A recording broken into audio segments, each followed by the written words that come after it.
Welcome with News with the Loon. This is for the local news edition of this particular channel or podcast, shall I say. Today's date is August 10th, 2025, and we're just going to talk about a few things that are happening in the New York City area that you may not know. We are going to go ahead and get right into this. First thing we're going to talk about is for all those who may be Dominican and paying attention to my channel, I'd like to say happy Dominican National Day.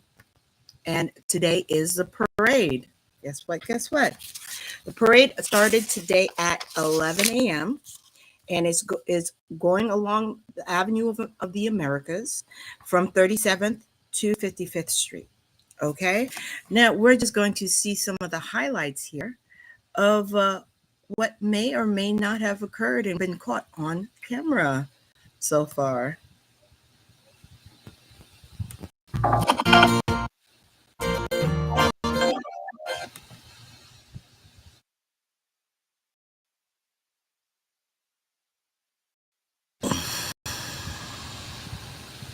Unfortunately, I can't skip the ad, so we're just going to have to bear. I am not endorsing this, but part of the video.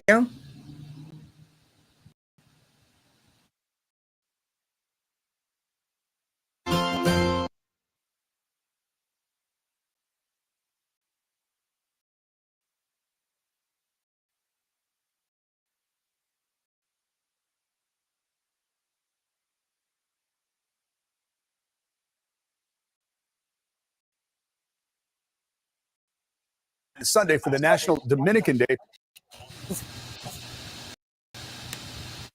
Culture, community, and tradition will fill the streets of Manhattan this Sunday for the National Dominican Day Parade. Yes, thousands of people expected to take part in the annual celebration. And this year, the parade will carry a powerful message of pride and remembrance. Here's News 4's Linda Beccaro.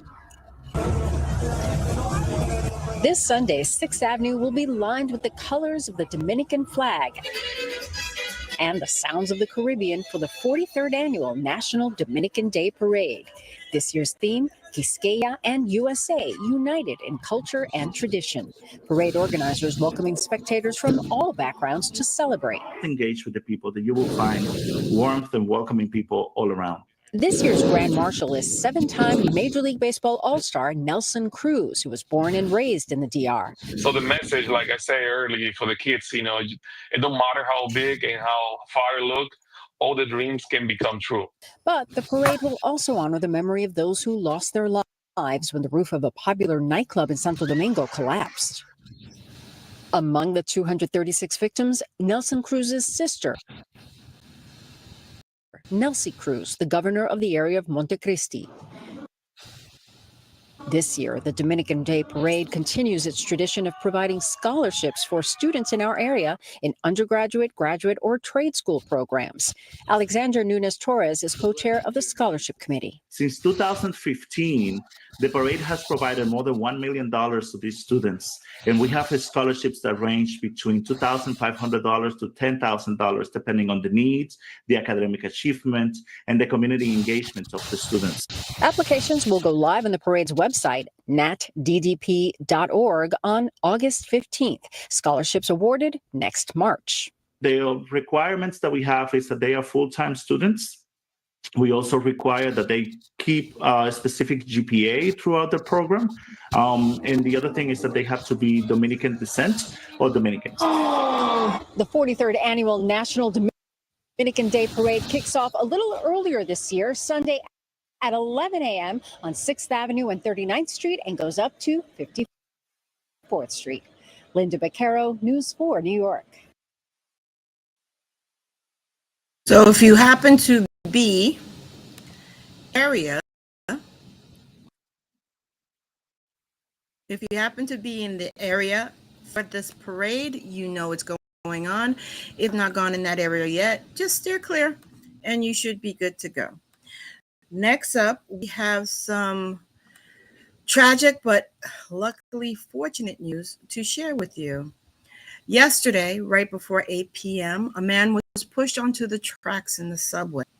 Unfortunately, the suspect suspect is still on the loose, but they were able to get this man on the platform, and he was sent to the hospital due to some facial scratches to be checked out. But luckily, he was able to be pulled off the tracks. Let's see what we have going on from Fox News.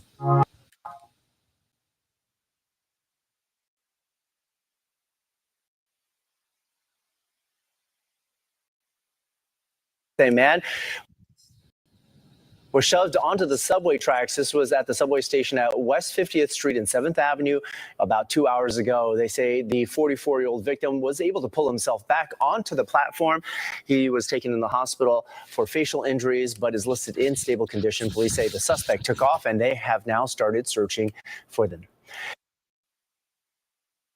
Okay, so that is what we have for that particular